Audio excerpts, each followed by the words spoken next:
Hello, this is Tony Heller from RealClimateScience.com. History is repeating itself. After World War II, Martin Niemöller wrote this famous poem. First they came for the socialists, and I did not speak out because I was not a socialist. Then they came for the trade unionists, and I did not speak out because I was not a trade unionist. Then they came for the Jews, and I did not speak out because I was not a Jew. Then they came for me, and there was no one left to speak for me. The poem isn't strictly accurate because the Nazis actually were the German National Socialist Party. And the socialists, which Niemöller was referring to, were just a competing faction.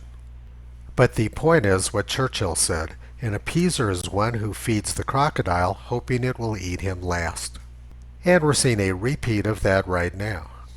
The left was thrilled to wreak havoc around the world for the past 4 years and to see conservatives censored. But now that the deep state has successfully installed their Manchurian candidate, suddenly the left is being censored too. The Socialist Workers' Party is complaining. Breaking, Facebook has shut down a major left-wing group in Britain. Why is Facebook silencing political activists who speak out for Palestine and Black Lives Matter? Well, that's easy to explain. 4 years ago, Donald Trump surprised the deep state by winning the election.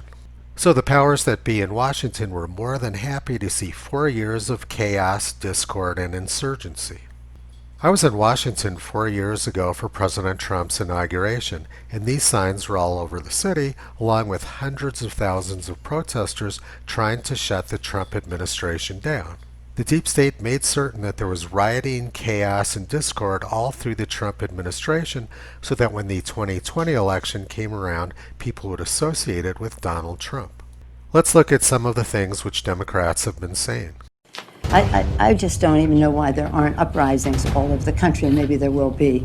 People need to start taking to the streets. This is a dictator. You know, there needs to be unrest in the streets for as long as there's unrest in our lives. Enemies of the state. Show me where it says that protests are supposed to be polite and peaceful.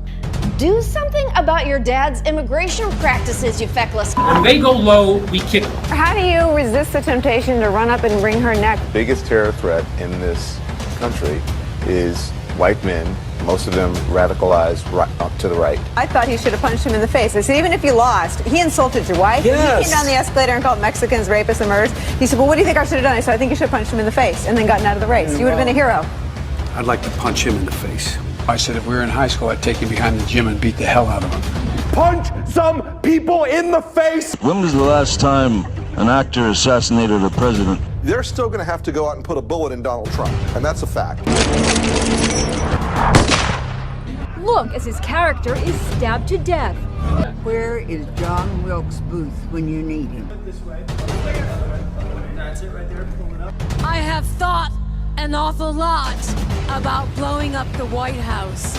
A Missouri state senator is under investigation by the Secret Service after saying she hopes President Trump is assassinated. I will go and take Trump out tonight. And if you see anybody from that cabinet in a restaurant, in a department store, at a gasoline station, you get out and you create a crowd.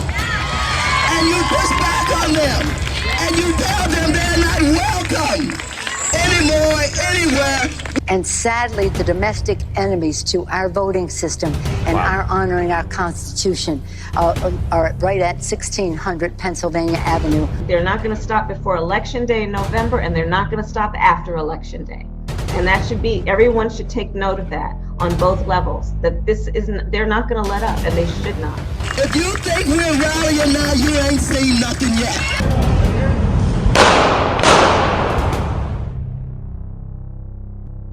Democrats wanted violence, they wanted chaos, and they wanted an insurgency during the Trump administration. The press and social media did everything they could to encourage violence. They called violence mostly peaceful. But now that they've got their guy in the White House, they want the chaos and violence to end. So now the Democrats and deep state Republicans are shutting down all dissent.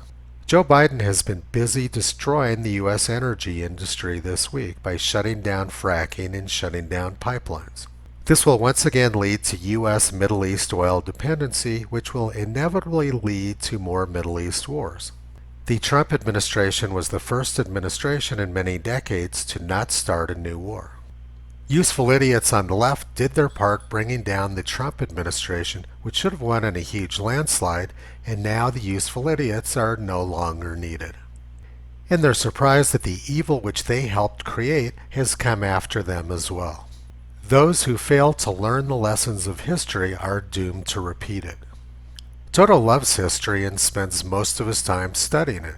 You can visit him and Kyrie on the web at realclimatescience.com.